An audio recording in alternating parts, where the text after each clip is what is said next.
Next up in our Big Ten preview is the last of the Big Ten teams that is coming into the new look Big Ten Conference from the Pac-12. It is the UCLA Bruins. Brand new look for UCLA in a lot of ways, Dalton. You know, they lose their head coach, Chip Kelly, who went on to Ohio State to become the offensive coordinator. DeShaun Foster, who you see right there, is the new coach. He's the former running backs coach at UCLA, got a big promotion up to head coach, obviously. UCLA, Dalton, has won 8 games or more in 3 straight seasons, but there are a lot of reasons to be doubting them in 2024. Not only are they playing an incredibly difficult schedule, you can see right there, third hardest in the country. 9 of their defensive starters and stud defensive coordinator D'Anton Lynn are now gone as well. And obviously with Chip Kelly leaving the offense, it's going to take a hit too. So it's going to be interesting to see what UCLA can do in their first year in the Big Ten level. I do like the receiving core. I think it's the biggest strength of the team right now. They have upside in that receiving core. They bring back their top 3 receivers in Logan Loya, J. Michael Sturdivant, and their tight end Maliki Matavao. And then the Bruins also return Titus Mukia-Ademala from injury, and they added Rico Flores Jr. from Notre Dame in the transfer portal. Flores was third on the Fighting Irish in receiving yards, despite the fact that he was a true freshman last year. So I think he could be a guy that really figures into UCLA's receiving core a lot. However, the biggest weakness of this team has got to be the defense. And after having an elite defense last year, top 10 defense in the country, they lose 9 of their 11 starters on defense. And the big question is, are the losses on defense too much to overcome, man? They lose so much, including Laiatu Latu, top 15 overall pick, first defensive player taken in the 2024 NFL draft. And again, like I mentioned before, D'Anton Lynn, stud D coordinator, is now gone. He's now the defensive coordinator at USC as well. So lost a lot defensively, both on the field and on the sidelines, Dalton. So that's a big question with them right now. And let's talk about Ethan Garbers a little bit. Their new quarterback, their starting quarterback. Not really new. He did start for a lot last year as well. What should we know about him as he heads into another year as the Bruins starting quarterback? Yeah, an interesting player in an interesting situation last year when you talk about they started out with freshman phenom Dante Moore starting and then benched him, and they had Colin Schley, and then Garbers ended up making between injuries and just the situation being what it was, he ended up making 6 starts, and he was the highest graded player of the bunch, right? He's the younger brother of Chase Garbers, who's in the UFL now as a starter. He's not the flashiest guy, but he is an accurate passer who makes quick decisions, right? And of course, in a Chip Kelly-led offense last year, that's what he's going to be expected to do, but doesn't have a huge arm, has some solid toughness when it comes to getting to his next read and taking hits as he's throwing. Good intermediate passer at an 83.4 grade on intermediate throws, but just kind of like one of those functional quarterbacks. So you go, yeah, with a good receiving core, he can make the necessary throws to move the chains. Not flashy at all. Like, he's kind of mobile, but not dynamic by any means. And the bigger thing to me is he's kind of going to be more of a conservative system kind of passer, because 219 dropbacks over the last 2 season max. He's only made 4 big-time throws. So you're not going to get big, flashy, vertical, down the field throws. Maybe you will. Maybe this year with more comfort with a guy like J. Michael Sturdivant or Rico Flores, who you mentioned. Maybe they can start throwing down the field a little bit more, but his style is much more risk-averse than it is aggressive, which is fine. Like, you can win like that if you've got the right support system, but he's at least decent, right? He came in their bowl game against Boise State and let a second half come back for a win. He can win ball games. He's just going to do it his way. Now, if he is going to start throwing the ball deeper, got a good guy to have on the outside in J. Michael Sturdivant. And look,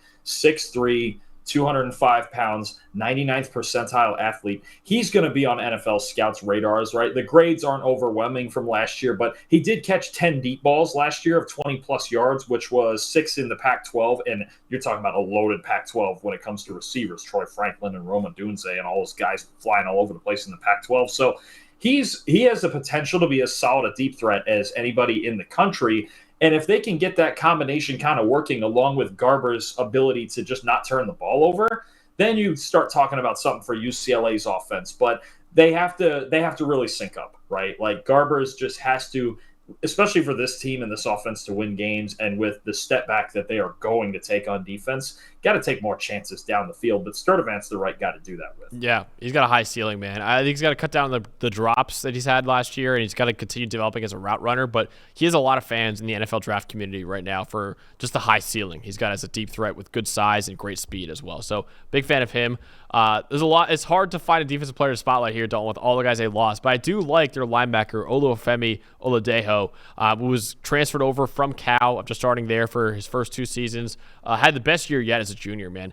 82.7 run defense grade last year, was second among Pac-12 linebackers and 10th among Power 5 linebackers as well. Rarely out of position in the run game. Had the lowest rate of negatively graded run defense snaps in the Pac-12 as well. Really rangy player, despite being bigger, right? He's 6'3", 250 pounds, but he's got really good movement ability at that size as well. So he's a really, really, really talented run defender. Got to get a little bit better in coverage, but I'm a big fan of what he can do in the run game, man, with that size and that speed and that ability to the quickness and the agility. I like Oluwafemi Oladejo a lot. I think he's one of the better run defending linebackers that we have in college football right now. So Dawn, let's talk. Go ahead. Yeah, no, go for it. I think you're just going to need players like that to step up, especially just, I think about how much they lost, and I know we're getting into the whole thing here, just with Leatu Latu and the Murphy brothers leaving, and you're going to need guys like that to step up for sure. Yeah, so like I said before, they won 8 games, Dolan, in 3 consecutive seasons. What should the expectation be now, though? They play a brutal schedule. They're heading into a harder conference in the Big Ten, and they have so many losses on both sides of the ball, mainly defense, though. What are your expectations for UCLA in 2024? I think, for as much as I want to say this passing game and maybe could keep them in it and score some points, I think it's going to be the expectations that we have for a lot of first-year coaches, right? DeShaun Foster, a first-time head coach, too. So, I know it's a lot of pride. He's head coach of his alma mater and everything like that. But to lose that much off of such an elite defense, man, they were so good on defense last year.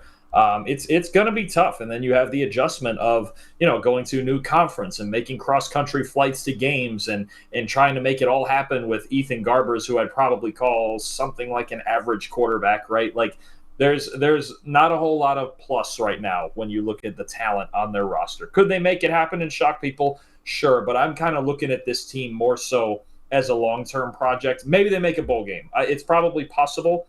But I'm looking at them going, okay, they just need progress, and they're going to need a year at least to just replace all the talent that they just lost, especially defensively. Yeah, I think this is a team that probably won't make a bowl game. And yeah, I mean, DeShaun Foster, really cool story, right? He was a second-team All-American running back at UCLA, 2-time first-team All-Pac-10 at UCLA as well, had a decent career in the NFL as well, but now, he's a first-time head coach. Wasn't even a coordinator ever in his career either. He's going from a position coach to a head coach. Like, that's a big jump for him. And going to a hard conference, playing a difficult schedule, man. They got teams like LSU on their schedule. They play Oregon. They play Penn State.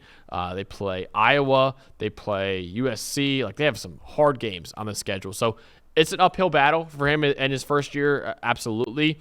And I'm excited to see what they can do in the Big Ten, but I don't think we're going to see another 8-win season out of UCLA. They've had 3 straight 8-win years. I don't think we're going to get one this year. In fact, I don't even know if they're going to make a bowl game in 2024 with all the new moving parts they have on that roster, especially defensively. It's going to be a lot for them to ask of them to make a bowl game, especially when they're playing the 3rd hardest schedule in the country, man. Like that's going to be tough. So that's what we got for UCLA, previewing their 2024 season. Of course, we're doing this for every single one of the 70 Power 5 teams. So make sure you guys subscribe to the channel so you don't miss a single one of them.